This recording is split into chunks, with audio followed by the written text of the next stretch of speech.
Ugh, it's such a hassle to be called in like this. I had to be hospitalized for an injury and needed a guarantor signature, so I asked my eldest son's wife, Olivia, to help. But Olivia just keeps complaining. To begin with, she looks down on me because she knows I live on a $700 monthly pension. The wedding gift was just a cheap one, barely $1,000. It's unbelievable. Every time we meet, she has something to complain about, and it's getting on my nerves. I manage just fine on $700 a month, so why does she feel the need to belittle me like this? Isn't the thought that counts for a wedding gift? Being judged solely on the amount of money is just... I tried to avoid Olivia as much as possible because talking to her just put me in a bad mood. Then one day, Olivia told me she wanted to cut family ties. I'd really rather not have to take care of you in your old age, just because you're my husband's mother. She probably thinks I'll be in a bind if she cuts me off. Olivia grinned triumphantly. Would that actually be a bad thing? Huh? Ignoring Olivia's confusion, I decided to sever the family ties. A few months later, Olivia found out something shocking and came storming into my house. I am Marie, 68 years old. I live alone in Boston. My husband passed away 2 years ago due to a worsening chronic illness. Now my younger son and his wife live nearby and look out for me. My eldest son, John, works for a global company and is too busy to come home often. However, he always sends me flowers and gifts for my birthday and Mother's Day. The same kind-hearted John announced at 38 that he'd finally found someone he wanted to marry. We decided to have a family meeting at home, and John brought Olivia. She was incredibly cheerful, and the meeting ended on a positive note, leading to a smooth engagement. The wedding was scheduled for 6 months later to accommodate John's busy schedule, but I took the wedding gift to John's house as soon as they registered their marriage. Mother-in-law, thank you for coming today.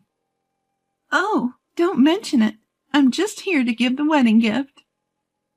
Oh, I'm so excited. I give Olivia the dishware I bought as a wedding gift, beaming with joy. I wanted to give something tangible rather than just financial support. I figured they'd already have furniture, so after some thought, I settled on dishware. But the moment Olivia sees the wedding gift, she freezes. Wait, this is the wedding gift? Yes, it's a set of matching teacups. I thought they were cute. Is something wrong? I start to worry that maybe it's not to her taste. However, the response I get is completely unexpected. You're giving me this cheap stuff as a wedding gift? Cheap? Are you kidding me? A wedding gift should be around $10,000, right? I thought you were rich because you lived in a nice house. Was I wrong? Oh, Olivia! I'm taken aback by this sudden change in Olivia. Her gestures, her tone, everything is different. There's no trace of the polite and cheerful Olivia I met at the family meeting. How are you making a living right now, mother-in-law? I'm on a pension. How much is the pension? $700. Ugh, you really are broke. What a scam. Living in such a nice house and still being broke is just the worst. Olivia crosses her legs and sighs. Living on $700 a month? That's so pathetic. How are you even surviving? Olivia's mocking tone irks me. I manage just fine on $700, thank you. Well, that's great. Just don't come asking me for help when you're broke. Turns out, Olivia is the kind of person who changes her attitude based on income and assets. Feeling demeaned and upset, I decided to head home right away. For about a month since then, I've thought several times about telling John about Olivia's true character, but our schedules never aligned, and I haven't been able to share it with him. I've spent the days feeling quite uneasy. Standing at a traffic light, lost in thought, I'm suddenly hit by a speeding bicycle and fractured my arm. It wasn't a severe injury, but surgery and hospitalization were necessary. I was told I needed a cosigner for the hospital admission, and they asked me to contact a family member. As soon as I texted my sons, I received a call from John. "Mom, are you okay? How's the injury?" "I'm fine for now. I've taken some painkillers." "About the cosigner for the hospital. It's going to be tough for my brothers and me. We're sending Olivia instead." "Olivia?" "Yeah, it's a weekday, and by the time we get off work, visiting hours would be over. Olivia doesn't work, so she can go." "I see." To be honest, I really didn't want to see Olivia. But I couldn't afford to be picky. My middle son Michael and his wife Sophia are both teachers. They're busy not only working late, but also raising 2 kids. Even John sometimes gets home past 10 p.m. He's that swamped. I really couldn't impose on them. So I asked John, and we decided to have Olivia come. When Olivia arrived at the hospital, it was pretty clear she wasn't thrilled to be there. Being called out like this is just the worst. "I'm sorry. Everyone else is working, you know." "Just because I'm a homemaker doesn't mean I have free time, you know." I was prepared for some complaints, but her blatant attitude started to get under my skin. "By the way, you can pay the hospital fees, right?" "Of course, I'll cover it myself. No need to worry." "Fine. But don't pathetically ask for loans, saying you're broke. From now on, the money John makes isn't just his, you know." She signs the papers with a smug smile and hands them to me. "To begin with, I didn't want to deal with this hassle." "I regret causing you trouble. I'll try to ask someone else in the future." "You better. The thought of more caregiving or hospital stays is depressing." "I really don't want the hassle of looking after you in your old age." Her rude behavior made me want to limit my interactions with Olivia as much as possible, and couldn't wait for her to leave. Why did I have to put up with such harsh words when I didn't even want to be hospitalized? It was hard to accept. "Don't worry. Michael and Sophia are around, and I'll make preparations so I don't inconvenience anyone." I tried to act as normal as possible. I didn't want to stir the pot, especially in front of the nurses and other patients. "Then go ahead and do as you please. Don't come crying to me when no one helps and you regret it later." "I'll make sure it doesn't come to that." "Good, because even if you play the 'I'm the eldest son's daughter-in-law' card later, it won't help. So why don't you sever family ties right now?" She probably thought that saying sever family ties would make me uncomfortable. But honestly, I wouldn't be bothered if I cut ties with Olivia. Worst comes to worst, I'll manage my later years even without my children's support. I'm okay with it. But what about you? "Huh? Of course it's fine." Despite being taken aback by my unexpected response, Olivia nodded. She probably thinks I'll be in trouble without my kids' support because I'm poor and live alone. "All right, let's sever family ties then. I won't contact you anymore, and I'll delete your number." "Do whatever you want. You're such an annoying old hag." Olivia, irritated by my laid-back attitude, stomped out with exaggerated, heavy footsteps. I had planned to help with the wedding expenses, but after seeing Olivia's attitude, I decided against it. There's no way I'm giving money to someone who talks about cutting off family ties. I swore to myself that I'd never rely on Olivia. Then I had my surgery and was discharged from the hospital a few weeks later. I continued with my rehab and carried on with my life. Even while hospitalized, I remembered how Olivia severed our family ties. I was determined never to depend on my children. So I didn't ask for help after I got out of the hospital. But on the day of my discharge, my second son and his wife came to help without a word. And it didn't stop there. They frequently assisted with groceries and other errands. Sophia, you're busy with work. You don't have to go out of your way. Isn't it inconvenient with just one arm? Don't hesitate to ask for help. I'm doing it because I want to. Sophia's kindness touched my heart. I found myself getting angry when comparing Sophia to Olivia. I haven't had any contact with Olivia since. I even thought about canceling my plans to attend her wedding and reached out to my son. I doubt we'll have any further involvement in each other's lives.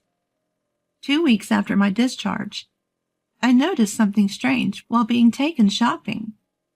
Sophia, do you hear that odd noise coming from the car? Yes, actually, the side mirror broke, and it's been making this weird sound. The car's a bit old, so it looks like I'll have to replace it. I'm really not sure what to do. That's tough. But you do need a car, right? You drive to work, don't you? Yes, but even a compact car is a considerable expense. Seeing Sophia struggle with this decision, I made a suggestion. Then let me buy it for you. What? I can't accept something that expensive. It's okay. You've been helping me out. By driving me around, consider it a thank you. But still, if you feel bad about it, how about you continue to take me shopping until my arm heals? Thinking it might be too much to ask, I was delighted when Sophia greeted the idea with a warm smile. Of course, let's keep going shopping together, even after your injury heals. Hearing her say that, a smile broke across my own face. So I ended up buying a new car for Sophia. Life settled into a peaceful rhythm, almost making me forget about the whole Olivia ordeal, especially with my younger son's family visiting and checking on me regularly. Several weeks later, my injury had improved significantly, to the point where I could carry light items again. That day, I didn't have any rehab appointments, so I was lounging at home watching TV, when the doorbell suddenly rang. Checking the monitor, I saw Olivia standing there. What could she possibly want after declaring our family ties severed? Suspicious? I opened the door, and the moment she saw my face, she started shouting. What's the meaning of this? What's gotten into you? I can't think of anything I've done to deserve this anger. I saw Sophia, your son's wife, driving a brand new car the other day. And what's your point? Don't play dumb. That nice car is worth over $10,000. There's no way she could afford that on a teacher's salary with kids. When I asked her how she got the car, she said mother-in-law bought it for her. Well, yes. She mentioned her car was breaking down and needed replacing, so I gifted it to her. I don't see what's wrong with giving a car to my son's wife. You never give me anything, yet you spoil Sophia? You're truly a terrible person for showing such favoritism. If you can easily gift a car, why not contribute more to our wedding? Well, Sophia helps out with errands and chores around the house. You're the one who cut off ties, so why would I give you anything? You wanted to sever the relationship, didn't you, Olivia? Well, yes, but still. How can you afford a new car worth over $10,000? You're not that rich, are you? Who said I was poor? I inherited real estate from my husband, you know. Real estate? Olivia looked shocked. My husband was a salaried employee, but he had a decent income and had invested in real estate. He owned an apartment complex which I inherited after he passed away. I've been saving the rent money little by little each month. I get by just fine on my pension, but I like to travel every year, so I've been saving up. I'm not hurting for money, and if worst comes to worst, selling the property could net me several $100,000. Several $100,000? If you have that much money, you should have said something. Why should I? You're the one who misunderstood. I never said I was struggling financially or that I needed to borrow money. Stop lying. This is infuriating. I sighed at Olivia's childish tantrum. Why would I go out of my way to brag about my assets? That would be embarrassing. She's glaring at me, clearly not convinced. I wasn't deceiving you. Originally, I had thought about contributing money for the wedding, but then you said you wanted to cut ties with the family, so I changed my mind. Why? It's your son's wedding. Aren't you happy for him? I was happy for John's wedding, but I didn't want to give any money to you, Olivia. Why would you say that? If you have the money, then what's the problem in sharing some? Everyone's being so stingy, it's making me mad. Olivia started stomping her feet on the ground. Is a 30-year-old woman not embarrassed to act this way just because things aren't going her way? Why do you want so much money in the first place? What?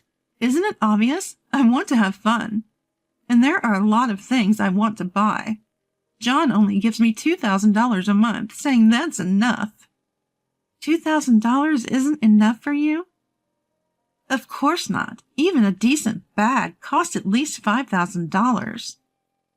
I shook my head at Olivia's reckless spending. I truly wondered how John could have fallen for such a woman. Olivia's anger showed no sign of warning, and her complaints about John were endless. I even married John thinking he had money. If I'd known he was this stingy, I would have never married him. Is John really that stingy? Absolutely he is. He only gives me an extra $500 on top of rent and living expenses. Even the gifts are capped at around $2,000. It's unbelievable. If he's making over $1 million a year, he should be giving me more. I thought once we were married, I could spend money however I wanted. So, you married him for his money? Well, duh. Why else would I willingly marry a guy pushing 40? It has to be for the money. At that moment, my anger boiled over. There's no way I could forgive someone for belittling my precious son like this. Just as I was about to yell at Olivia, John approached from behind her. Let's get a divorce then. What? John, what are you doing here? I heard from Mom that she still won't attend our wedding because she wants to cut ties with you. So I came here to get the full story. Overheard you two arguing and decided to stick around. You had quite a lot to say, didn't you?